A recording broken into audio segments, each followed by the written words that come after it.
My name is Judy Durst, and I'm the Director of Education for the Big I of New Hampshire.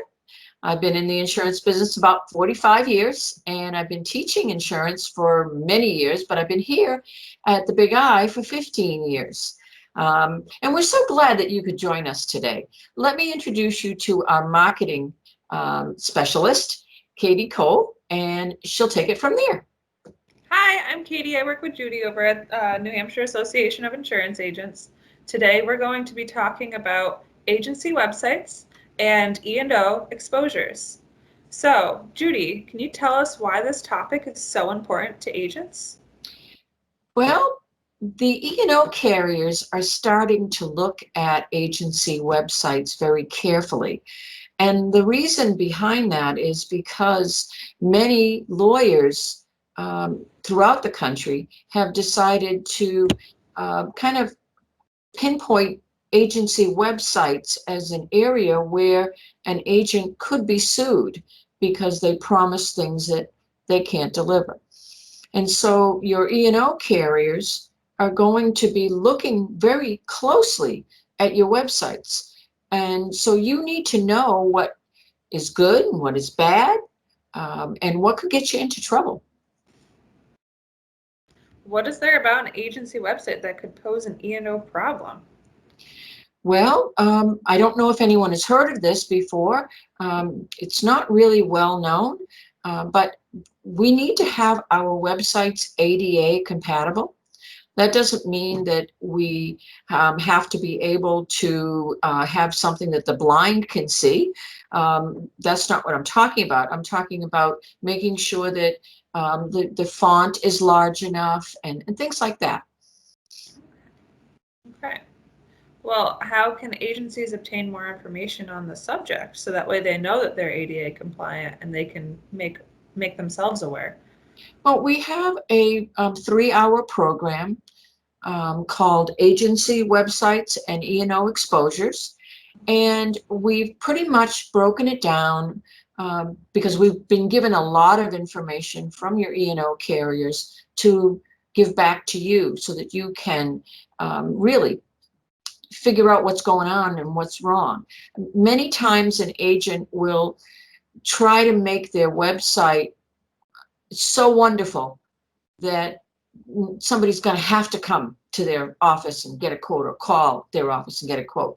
And, we're an expert, or, we know not to say those kinds of things because they can be taken out of context. If you want to see your website blown up onto a poster board and paraded around in front of a judge and a jury in an E&O claim, in an E&O case, sure, say you're an expert, but that's not going to bode well for an E&O claim when you didn't do what you said you were going to do. Yeah, that could pose an issue. And we also don't always update our websites as often as we should. Like a set it and forget it kind of thing. Yeah. And so the information there is stale, or maybe you don't represent those companies anymore. And so there's a lot of facets to this, and I'm just touching on the surface here. So this course that we offer, it's all wrapped up in one neat little bow, so that way we can learn a lot from this versus having to grab all the information potentially incorrect from other places. Exactly. And the E&O carriers are very serious about this, and that's going to also affect the pricing of your E&O coverage. And they may be asking you to make changes. So, it's always better to be proactive and to know what's coming, and to take a look at this. Many of us develop our own websites, and we don't get a professional to do it. And I'm not saying you need a professional to set up your website, but you do need to have somebody that is going to be watching it and making sure that the information is timely. So what would you say would be a good time frame to always check up on your website if you're not hiring a professional? Well, I would say that, you at least once a week, at least. Do a really good, thorough review of it, take a good, hard look at it.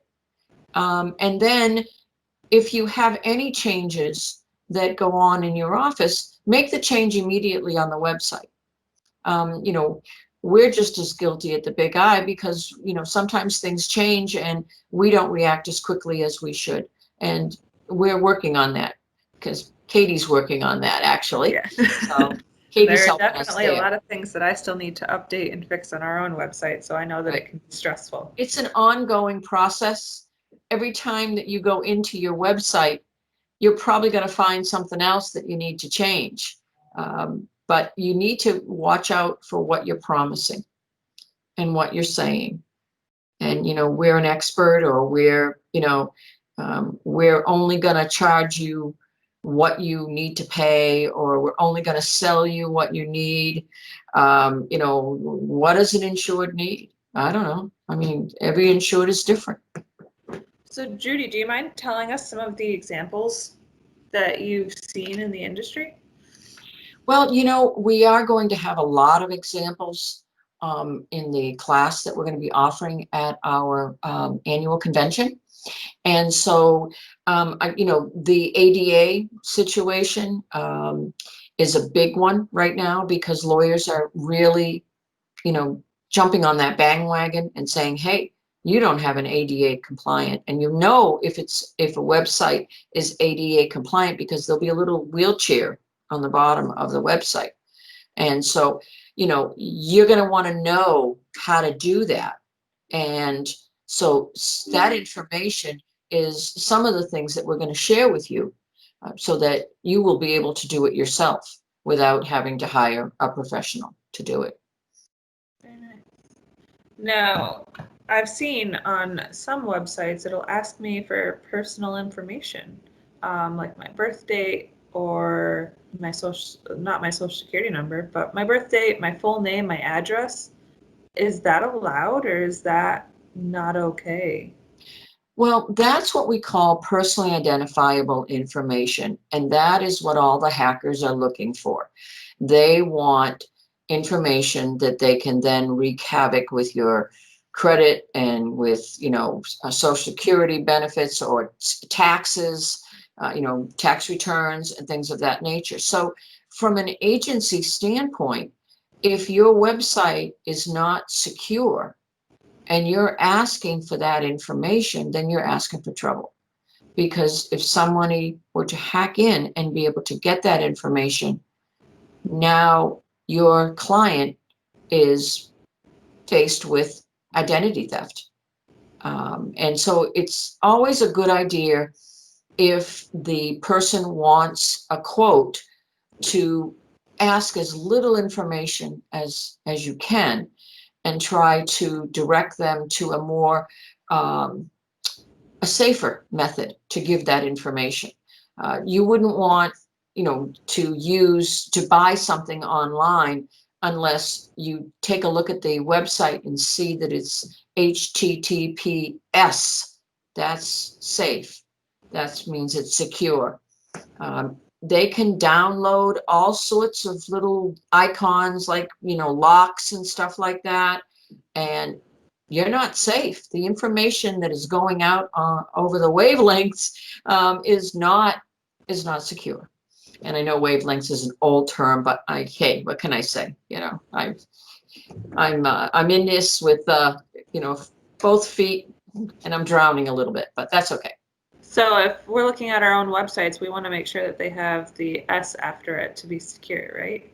Yeah, I mean, you want the address to indicate an S, that it is a secure website. And in any information, I know that some states are now requiring that all emails we send out be encrypted. Another reason, for being very careful about what kind of information that you put out there. That somebody could pick up on, credit card numbers, dates of birth, license numbers. All of these things can be used to gather additional information about your clients. And you really don't want your client to be a victim of identity theft because they went onto your website. Right. So you said that this program is running during our convention, right? Yes, it's a 3-hour program.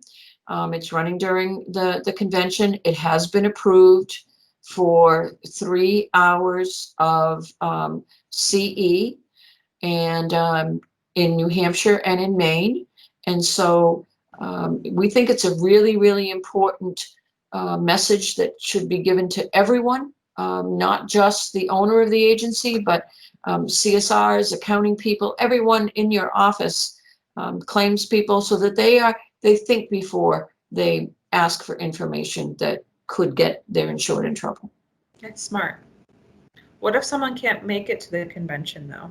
Will it be recorded and available later? Yes, we are going to have it recorded, and so therefore it will be something that is available, a couple days down the road or a couple months down the road.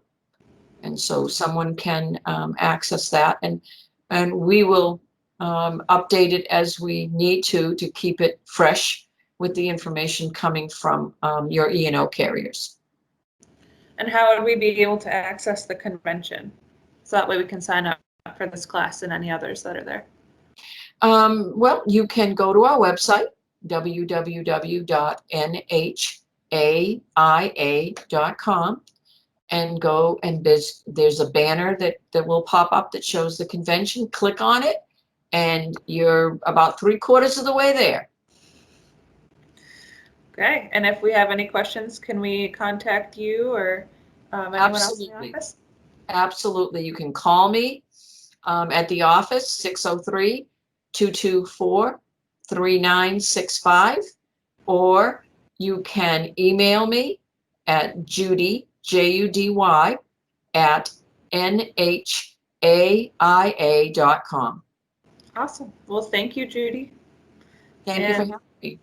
Yeah, and thank you to Liberty Mutual and Safeco for sponsoring this podcast, as well as our annual convention being held virtually for the first time ever, September 28th and 29th. And like Judy said, you can find that on our website. Click on the banner and you can register straight from there.